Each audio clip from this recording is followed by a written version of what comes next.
Trigonometry जो है वो ट्रायंगल के बारे में है, ठीक है। अब इसमें जो ये टर्म है ट्रिग्नोमेट्री, ये दो टर्म से मिलकर बना है, एक तो ट्रिगोनो और दूसरा पार्ट है इसका मैट्री। मैट्री जो वर्ड है वो मैट्रॉन से बना हुआ है, ठीक है, और मैट्रॉन का मतलब होता है मेजरमेंट। तो यहां पर मैट्री को मैं लिख देता हूं मेजरमेंट, ओके। और ट्रिगोन, ट्रिगनो का क्या मतलब है? ट्रायंगल के बारे में। ट्रायंगल की तीन साइड और तीन एंगल होते हैं ट्रायंगल, तो उसमें ट्रायंगल के एंगल और साइड्स के मेजरमेंट, मेजरमेंट ऑफ ट्रायंगल की sides and angle, angle and sides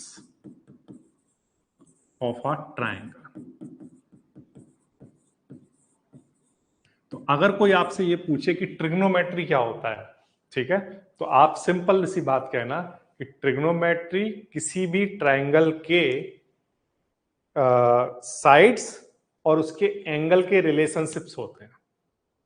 हम किस ट्रिग्नोमेट्री में क्या पढ़ते हैं?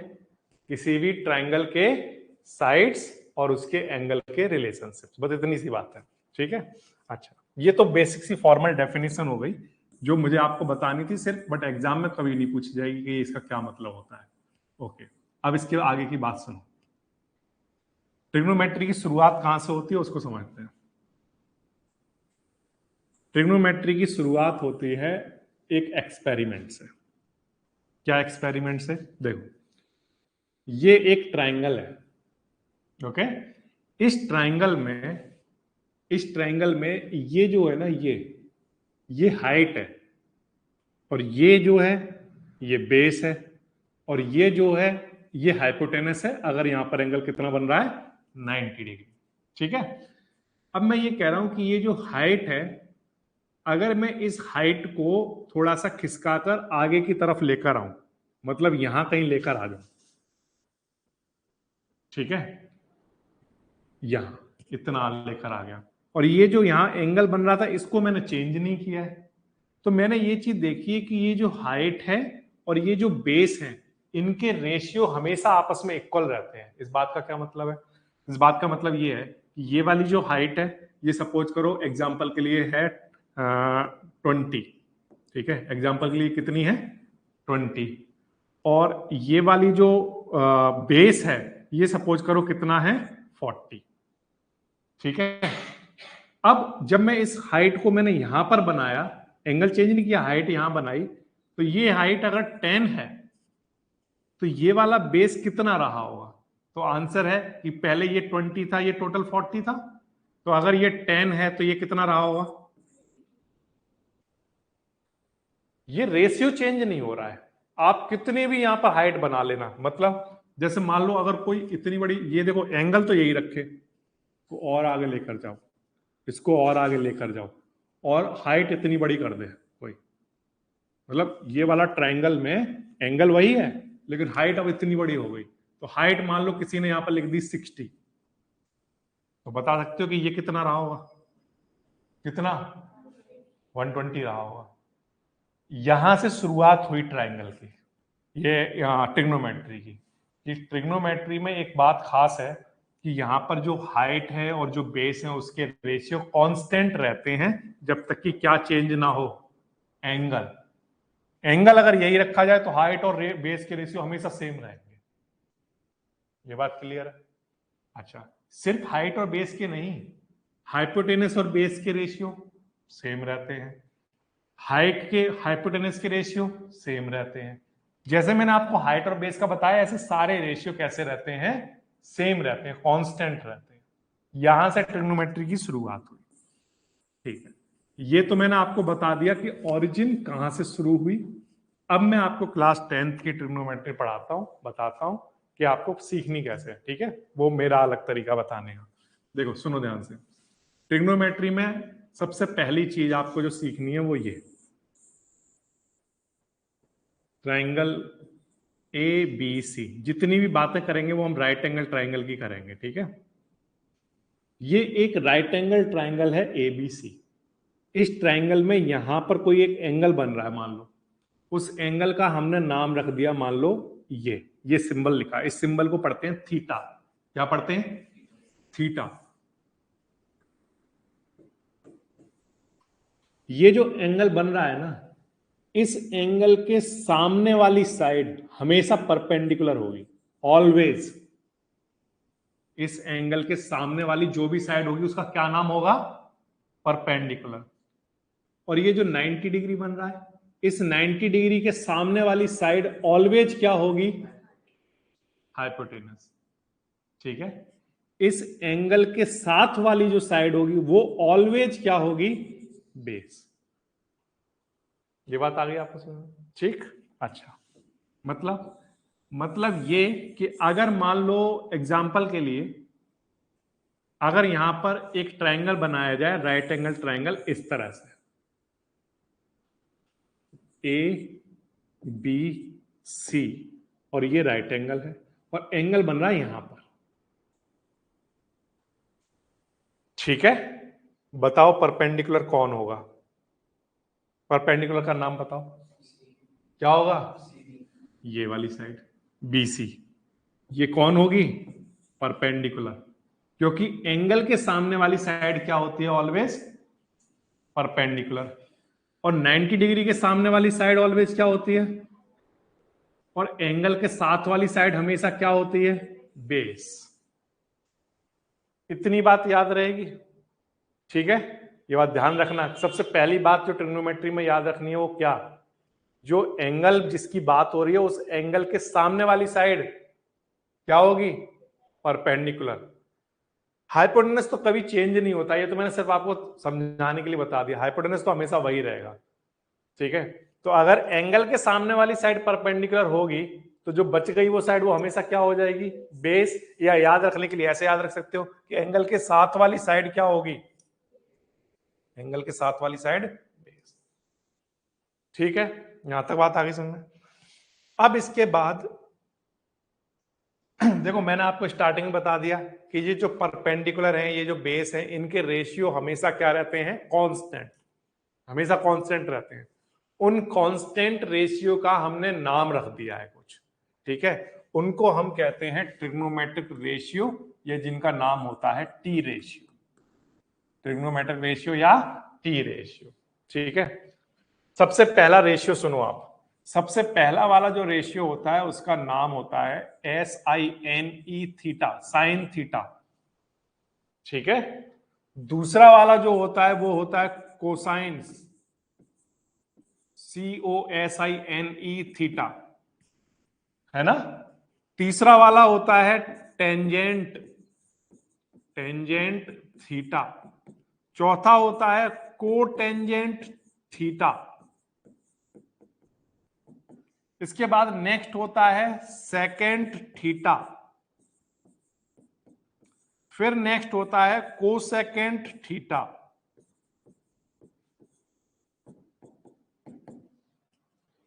लेकिन ये जो नाम है, इन नाम को पढ़ने में ही जीव लड़खड़ा जाएगी आपकी। बार बार पढ़ोगे, इनको बोलना भी नहीं आएगा। साइन कॉस ये ऐसे करते रहोगे तो इसलिए इनके अब्रेविएशन यूज किए जाते हैं, यानी कि इनकी शॉर्ट फॉर्म यूज की जाती है। जैसे आपके निकनेम होते हैं ना, घर पे कुछ और, स्कूल में कुछ और, तो वैसे ही इनके भी निकनेम रख दिए गए हैं।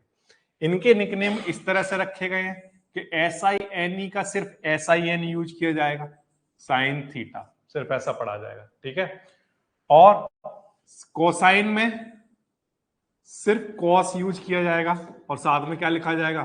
थीटा। ठीक है, टेंजेंट में क्या यूज किया जाएगा? सिर्फ टेन, बाकी सब हटा दिया, थीटा। और कोटेंजेंट में क्या? स्कॉट। और सेकेंड में सेक। ठीक है, एंड सिमिलरली कोसेकेंट में कोसाइन, कोसेक। क्या यूज करेंगे? कोसेक। ये इतना, ये। ठीक है, पूरी ट्रिग्नोमेट्री में सिर्फ ये एक ऐसी चीज है जो आपको याद रखनी है। याद इसलिए रखनी है क्योंकि ये नाम रख रहे हैं हम इनका। मतलब देखो, मैंने आपको कहा कि परपेंडिकुलर और बेस का रेशियो जो है वो फिक्स होता है, कांस्टेंट रहेगा, चाहे कितने भी परपेंडिकुलर बना दो, चाहे कितने भी बेस बना दो, उन सबके रेशियो कैसे रहेंगे, कांस्टेंट रहेंगे। तो उस कांस्टेंट का हमने एक नाम रखा, क्योंकि सुनो ध्यान से, परपेंडिकुलर बेस का रेशियो भी कांस्टेंट होता है, परपेंडिकुलर हाइपोटेनस का रेशियो भी कांस्टेंट होता है, बेस और हाइपोटेनस का रेशियो भी कांस्टेंट होता है। अब ये सब किसके इक्वल हैं, कांस्टेंट। किसके इक्वल हैं?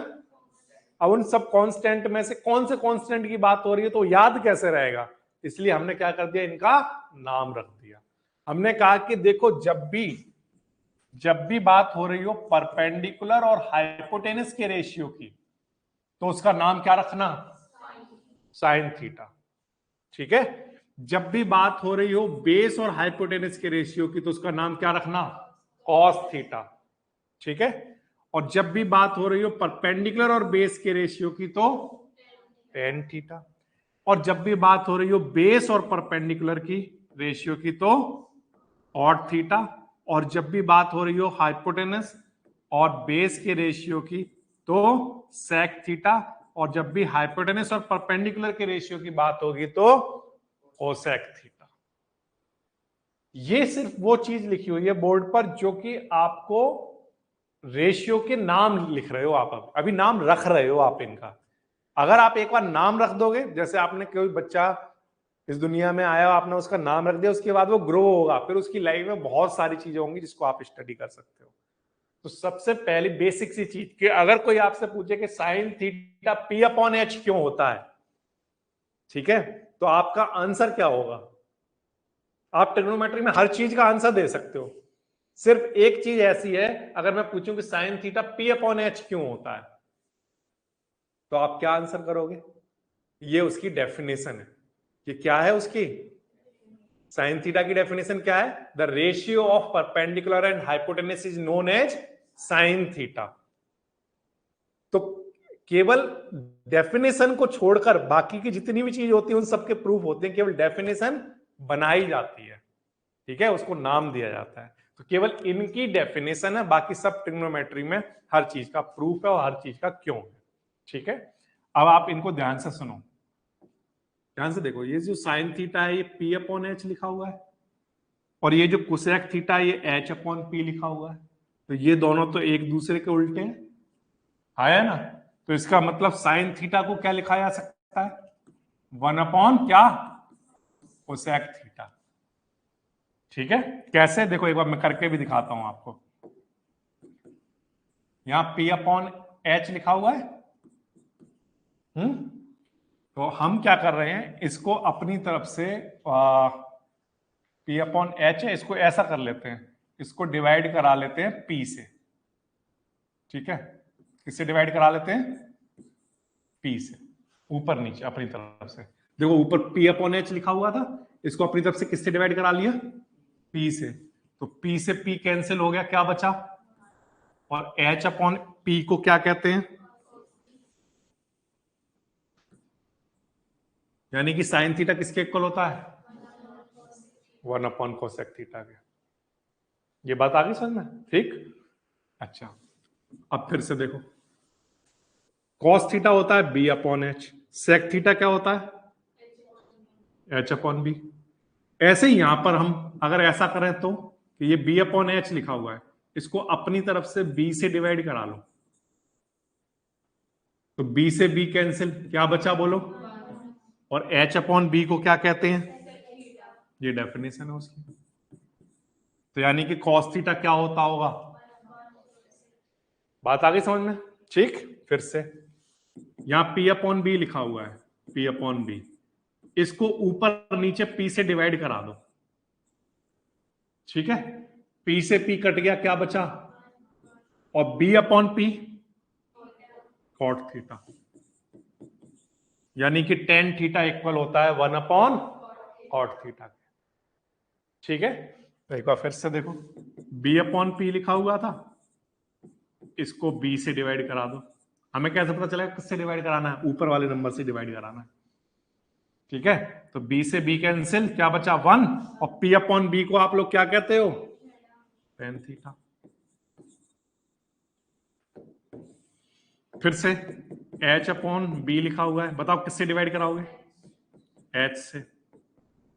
एच से एच कटा 1 आया, और बी अपॉन एच को हम लोग क्या कहते हैं, cos theta. Similarly H upon P ऐसे ही ठीक है, किससे डिवाइड कराओगे, एच से एच कटा 1, P upon h sine theta. ठीक है, अब आप 1 मिनट के लिए अभी तक जो ट्रिग्नोमेट्री में सीखे हो उसको देखो क्या क्या सीख लिया। ठीक है, मैंने अभी तक आपको 2 या 3 चीजें बोल रहा हूं जो अभी तक आपको बताई हैं, और वही आपको याद रखनी है जिससे कि पूरी ट्रिग्नोमेट्री समझ में आ पाए। सबसे पहली बात ये, फिर से, ये ए बी सी एक राइट एंगल ट्राइंगल है, इसमें यहां एंगल बन रहा है, एंगल के सामने वाली साइड ऑलवेज परपेंडिकुलर होती है, एंगल के साथ वाली साइड ऑलवेज बेस होती है। फिर से, अगर एंगल यहां बन रहा होता तो एंगल के सामने वाली साइड परपेंडिकुलर होती है, एंगल के साथ वाली बेस होती है। हाइपोटेनस तो हमेशा अपनी जगह पर रहेगा, यहां तक कोई डाउट नहीं। ये वाली चीज मैंने आपको बोला है याद रखनी, क्योंकि ये डिफाइन, अभी हम डेफिनेशन बना रहे हैं ट्रिग्नोमेट्री में, ये दोनों डेफिनेशन बना ली हमने, इसके सामने वाली को हम परपेंडिकुलर से पी से डिनोट करेंगे। ये डिनोट करना क्या है, आप डेफिनेशन नाम रख रहे हो उसका। फिर आपने और नाम रखे, क्या नाम रखे, आपने कहा कि जब भी पी और एच का रेशियो हम जानते हैं कांस्टेंट होता है, लेकिन उस कांस्टेंट का आपने नाम रख दिया क्या, इसी तरह से आपने सिमिलरली सारे रेशियो के नाम रख दिए, सारी साइड्स के रेशियो के पर्टिकुलर नाम रख दिए। ठीक है, क्या क्या नाम रखे हैं, पढ़ो इसको, sine theta, cos theta, tan theta, cot theta, sec theta, cosec theta. ये जिस ऑर्डर में यहां लिखे हैं, बुक में चाहे किसी भी ऑर्डर में लिखे हो, मैंने बोर्ड पर जिस ऑर्डर में लिखे हैं उसी ऑर्डर में याद करने चाहिए ये। इससे क्या फायदा होगा सर, इससे आपको पूरी ट्रिग्नोमेट्री में फायदा ही फायदा है। वो कैसा है, सबसे पहला फायदा तो मैं आपको यहां दिखा देता हूं। अगर आप इसको ऐसे टर्म में याद करोगे, जैसे मान लो कोई पूछे ट्रिग्नोमेट्रिक रेशियो कितने होते हैं, तो किसी बच्चे ने कहा 6 होते हैं, तो बताना कौन कौन से होते हैं। तो एक बच्चे ने कहा देखो सेक होता है, कॉट होता है, साइन होता है, कॉस होता है, तो वो क्या कर रहा है, आगे पीछे बता रहा है। लेकिन अगर कोई बच्चा ऐसे याद करेगा, sine cos tan cot sec cosec, sine cos tan cot sec cosec, अगर उसने ऐसे याद किया हुआ है तो उसको बहुत सारे बेनिफिट होंगे। पहला बेनिफिट ये है कि अगर उसने ऐसे याद किया है तो वो ये बात याद रख सकता है कि ये वाला इसका उल्टा होता है, ये वाला इसका उल्टा होता है, और ये वाला इसका उल्टा होता है। पहला वाला लास्ट वाले का, सेकंड वाला सेकंड लास्ट वाले का, थर्ड वाला थर्ड वाले का उल्टा होता है, मतलब रेसिप्रोकल है। इसके साइन का उल्टा क्या होता होगा, कोसेक, कॉस का सेक, टेन का कॉट। ये मैंने सिर्फ आपको एक एग्जांपल दिया है ऐसे याद रखने का, आगे जाकर मैं आपको 10 एग्जांपल ऐसे दूंगा जो कि बेनिफिट हुआ ऐसे याद करने से। ठीक है, बात क्लियर है। एक और एग्जांपल ये है कि इसको याद करने का छोटी छोटी ट्रिक भी बनाते हैं लोग, जैसे ऐसे याद कर लेते हैं, पी बी पी अपॉन में H H B, PBP upon H H B, ये ट्रिग्नोमेट्री के हर पेज पर लिखा हुआ है स्टार्टिंग में, जब आप पढ़ना सीखोगे तो। इससे क्या फायदा होगा, PBP upon H H B में पहला क्या होता है, साइन, साइन होता है पी अपॉन एच, ऊपर से नीचे, ठीक। फिर इसके बाद कॉस बी अपॉन एच, फिर इसके बाद टेन पी अपॉन बी। फिर इसके बाद नीचे से पढ़ना स्टार्ट करोगे, यहां से टेन के बाद क्या आता है, फिर इसके बाद नीचे से ऊपर, और फिर नीचे से ऊपर, तो sine cos tan cot sec cosec, ऐसे याद करोगे तो ये वाला टर्म भी याद रखना आसान रहता है। ठीक है, PBP upon H H B याद करना बहुत आसान है, कर पाओगे ना। इसके लिए बहुत सारे बच्चे छोटी छोटी ट्रिक भी बना लेते हैं, आपने पढ़ी आपने स्कूल में, बताओ कौन सी पढ़ी, पंडित बद्री प्रसाद हर हर बोले, और कोई और नहीं पढ़ा कोई, ये पंडित बद्री प्रसाद वाली पढ़ी है। चलो ठीक है, आपने जो पढ़ा है आप वैसे याद कर लो। वैसे ये इतना बड़ा टर्म नहीं है कि इसके लिए कुछ बनाना पड़ेगा। केमिस्ट्री में जब एलिमेंट याद करने होते हैं तो हम बहुत सारे उसको वो बना लेते हैं रिदम, कैसे ऐसे याद किया जाएगा। लेकिन PBP upon H H B में ये बनाने का लॉजिक मुझे समझ नहीं आता है, ये आसान है, PBP upon H H B, बस उसके बाद पता है sine cos tan cot sec cosec, पता, ठीक है। अब हमारी ये टेंशन भी खत्म हो गई कि ना याद कौन करेगा बैठ के, ये बात समझ लो। इतनी सी चीज याद करने से, पीबी पे अपॉन एच एच बी याद करने से आपका सारी टेंशन खत्म। कैसे? साइन कॉस टेन, ऊपर से नीचे उंगली करोगे तो साइन कॉस टेन आएगा, नीचे से कॉट सेक कोसेक, ठीक है। और ये इसका उल्टा होता है, ये इसका उल्टा होता है, ये इसका उल्टा होता है। अब बोर्ड पर जो इतनी सारी चीज लिखी है वो इतनी सी चीज में समझी जा सकती है, आया ना, ठीक है। अगर मैं आपसे पूछूं कॉस का उल्टा क्या होता होगा, तो आपने अगर ये PBP upon H H B याद कर रखे हैं तो आपको पता है यहां पर कॉस है, तो नीचे से देखोगे तो जो आएगा वो उसका उल्टा होगा, तो ये कॉस का उल्टा कौन होता होगा? सेक। क्लियर है ये वाली बात? ठीक है। ये तो बच्चों बात हो गई डेफिनेशंस हमने रख ली। इसमें यहां तक कोई बात हो तो बताओ, कुछ भी पूछना हो। इसमें अभी तक ऐसा कुछ नहीं बताया है जो लॉजिकल हो, सिर्फ डेफिनेशन बताई गई है कि ये डेफिनेशन है, साइन की डेफिनेशन है पी अपॉन एच कॉस की, ये ठीक है।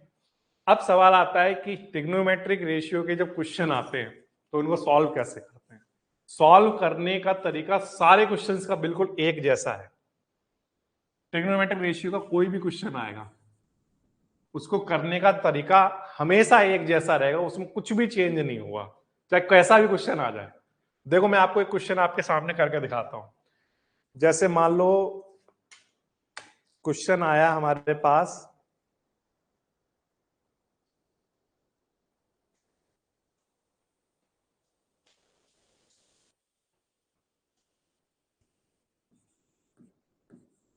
Sine A equals to 3/4, then find all other trigonometric ratio. Question क्या है?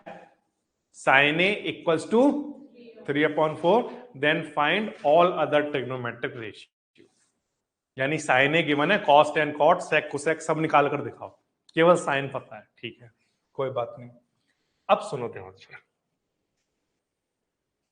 सबसे पहला काम ये होगा कि हम यहां पर एक ट्रायंगल बनाएंगे।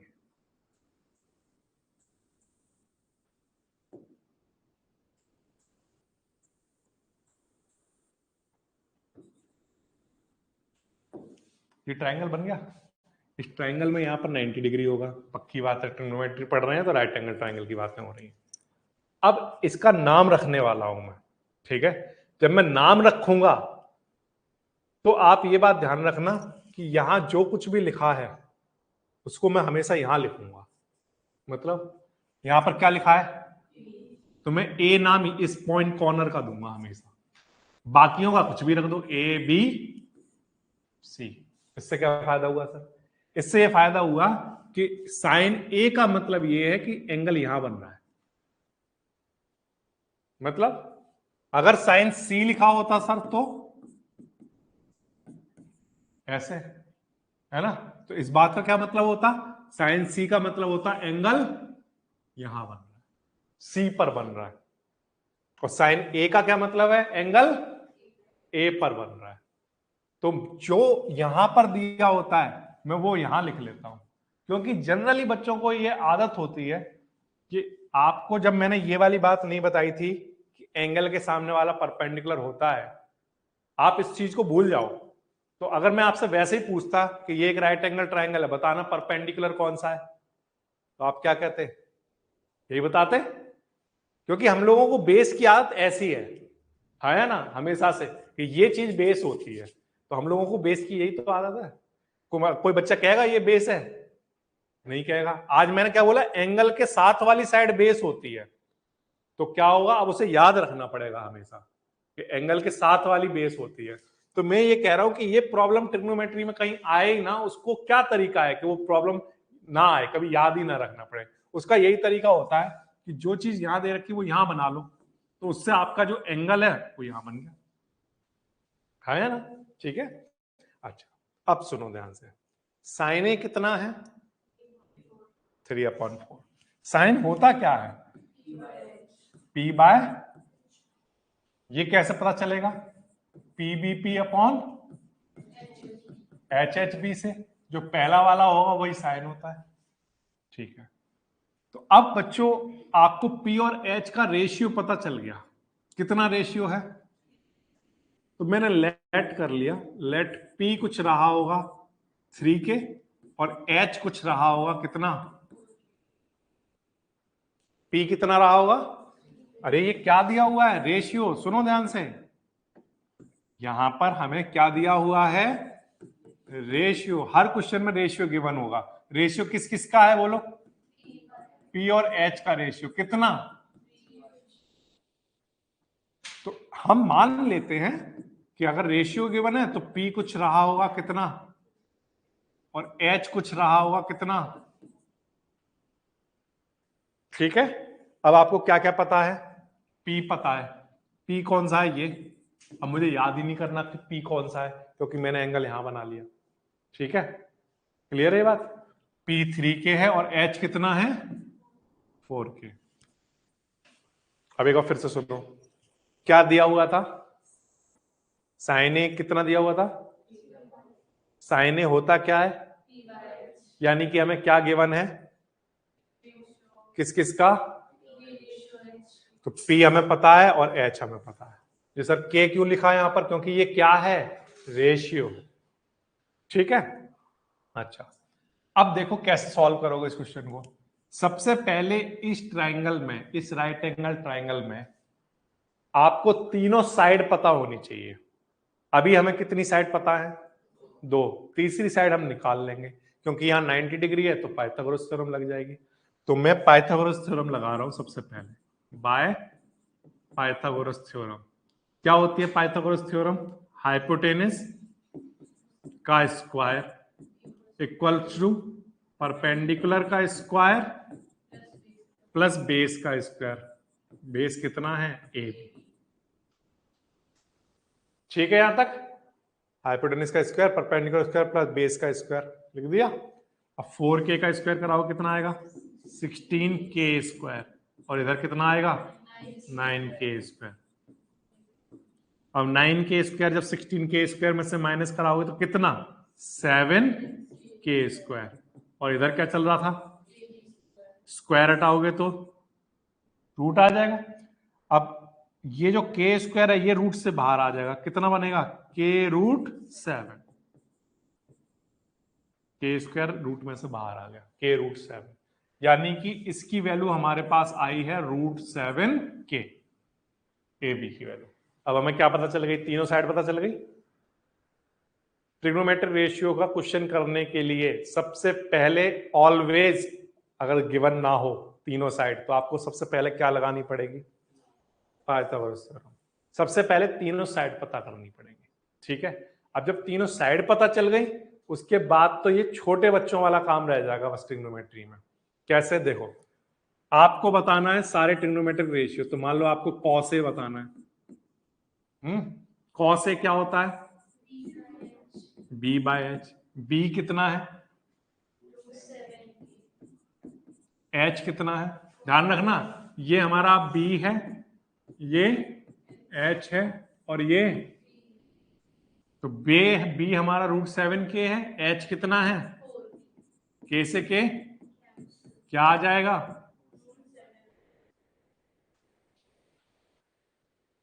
ये कितना टफ है, ये वाला स्टेप बताओ कितना टफ है क्या। अच्छा फिर से tan A बताओ, tan A क्या हुआ करता है P/, अब आप बोलो, बताओ यहां क्या लिखा जाएगा और नीचे क्या लिखा जाएगा,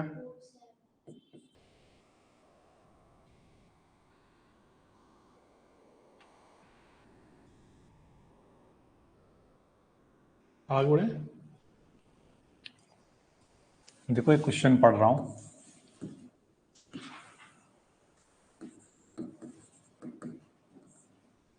क्वेश्चन कुछ इस तरह से है, in triangle A B C right angled at B.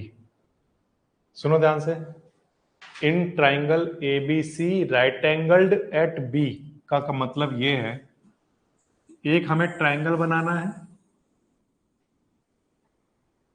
A B सी जो कि राइट एंगल कहां पर बन रहा है, A B C is a right angle at B, ठीक है। ए बी 24 है, 24 सेंटीमीटर, और बी सी जो है वो 7 सेंटीमीटर है, ठीक है। तो आपको वैल्यू निकाल कर दिखानी है साइन ए की। साइन ए की वैल्यू कितनी होगी, और आपको वैल्यू निकाल कर दिखानी है साइन सी की, और आपको वैल्यू निकाल कर दिखानी है कॉस ए की, और आपको वैल्यू निकाल कर दिखानी है कॉस सी की, ठीक है।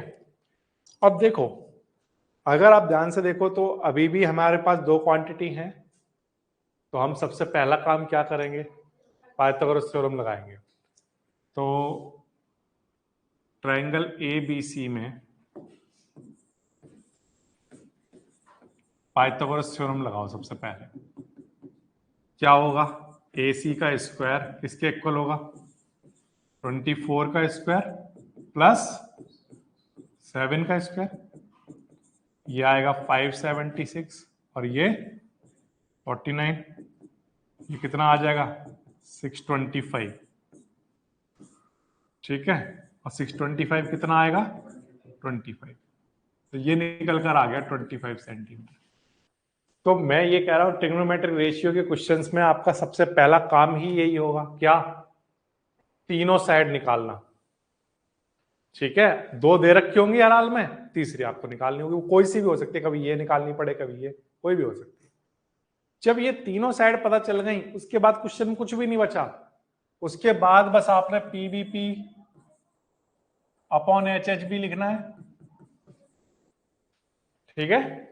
और फिर क्या करना है, sine cos tan cot sec cosec, जो भी आपसे पूछा हो। अब उसने पूछा क्या है, साइन। साइन क्या होता है, पी अपॉन एच। ध्यान से देखो इधर, सब ध्यान दो बोर्ड पर केवल। साइन क्या होता है, पी अपॉन एच। लेकिन साइन के साथ ये भी देखना है कि वो कौन से एंगल की बात कर रहा है, किसकी बात कर रहा है, ए एंगल की बात कर रहा है। साइन ए, एंगल ए यहां बन रहा है, साइन ए का मतलब एंगल यहां बन रहा है। और अगर एंगल यहां बन रहा है तो परपेंडिकुलर ये नहीं होगा, परपेंडिकुलर उसके सामने वाला होगा। तो यानी कि परपेंडिकुलर की जगह क्या लिखोगे, और हाइपोटेनस तो हमेशा वही रहता है।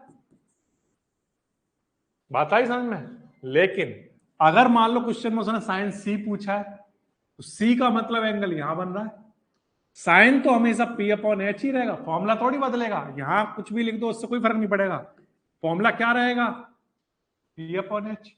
लेकिन एंगल अगर यहां बन रहा है तो उसके सामने वाली साइड परपेंडिकुलर होगी, तो यानी पी की जगह अब क्या लिखोगे, और हाइपोटेनस तो वो 25 ही रहेगा। समझ आ गई बात। कॉस का फॉर्मूला क्या होता है, बी अपॉन, ध्यान रखो कॉस का फॉर्मूला बी अपॉन एच होता है। अब जब बेस लिखोगे तो क्या ध्यान दोगे, ए, ए एंगल यहां, एंगल के साथ वाला जो होगा वो कौन होगा, तो 24 यहां लिखोगे, हाइपोटेनस तो वही है। समझ में आ गई बात। और अगर सी पर बन रहा है एंगल, तो बेस कौन होगा, सामने वाला तो परपेंडिकुलर होगा, तो साथ वाला कौन हुआ, बेस। हाइपोटेनस तो वही रहता है।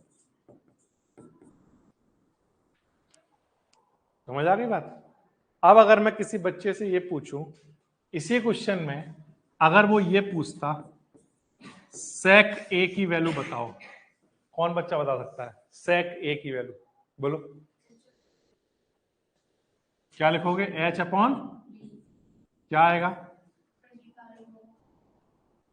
हाइपोटेनस कितना है 25, और बेस कितना, एंगल कहां पर बोला मैंने, ए पर बन रहा है, तो बेस उसके साथ वाला होगा, कितना आएगा, समझ में आ गया।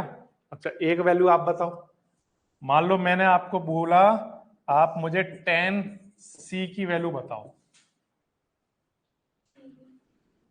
P अपॉन बी फॉर्मूला है, सही बात है।